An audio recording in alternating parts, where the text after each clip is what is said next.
Mon nom est Jean-Guy Morin. J'ai créé l'amphithéâtre en 1997. Alors, ma relation, c'est de l'avoir créé. C'est un peu comme mon bébé.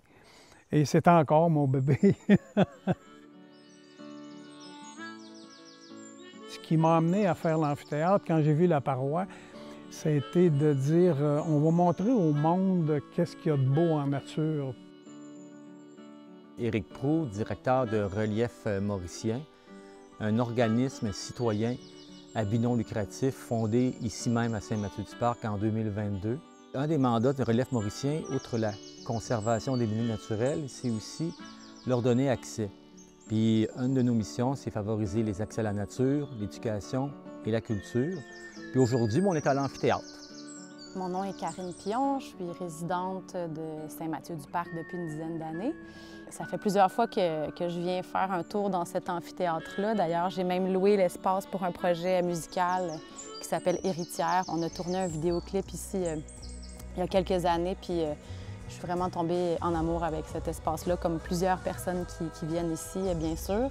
Donc, j'ai eu envie de m'investir dans le comité qui est en train de prendre forme pour relever cette salle-là, pour que ça devienne une salle en soi avec une programmation, avec une direction artistique. L'idée, en fait, mon plan idéal, ce serait que ça devienne une salle qui est subventionnée, qui a sa programmation, mais autant pour les enfants, pour les adultes, pour tout le monde.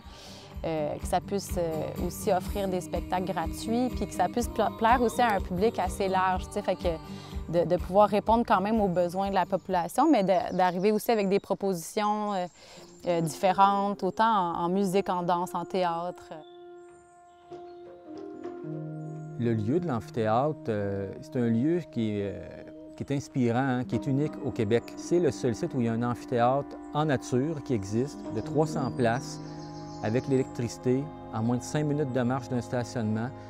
C'est un bijou dans la région de la Mauricie qui peut vraiment être valorisé pour le futur, où il peut avoir de l'éducation relative à l'environnement. Ça peut être une agora aussi pour amener les gens à se positionner sur les différents enjeux de société qu'on a dans nos communautés.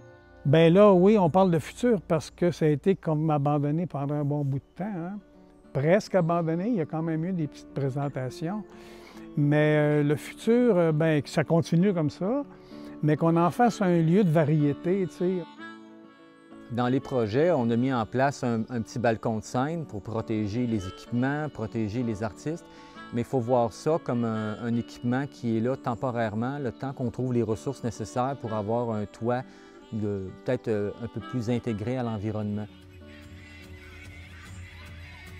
Puis au niveau culturel, il faut voir que ce qui est beau avec un amphithéâtre comme ça, c'est qu'on met en valeur la culture québécoise. On met en valeur notre culture, les arts vivants, les arts scéniques, les arts visuels. Fait qu'on croit beaucoup chez Relief qu'on peut mixer la culture, la nature puis l'éducation, puis en faire un beau métissage qui vient donner du ressenti aux gens.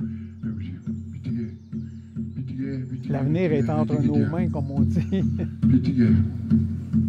Toi, est-ce que tu l'entends sonner, résonner?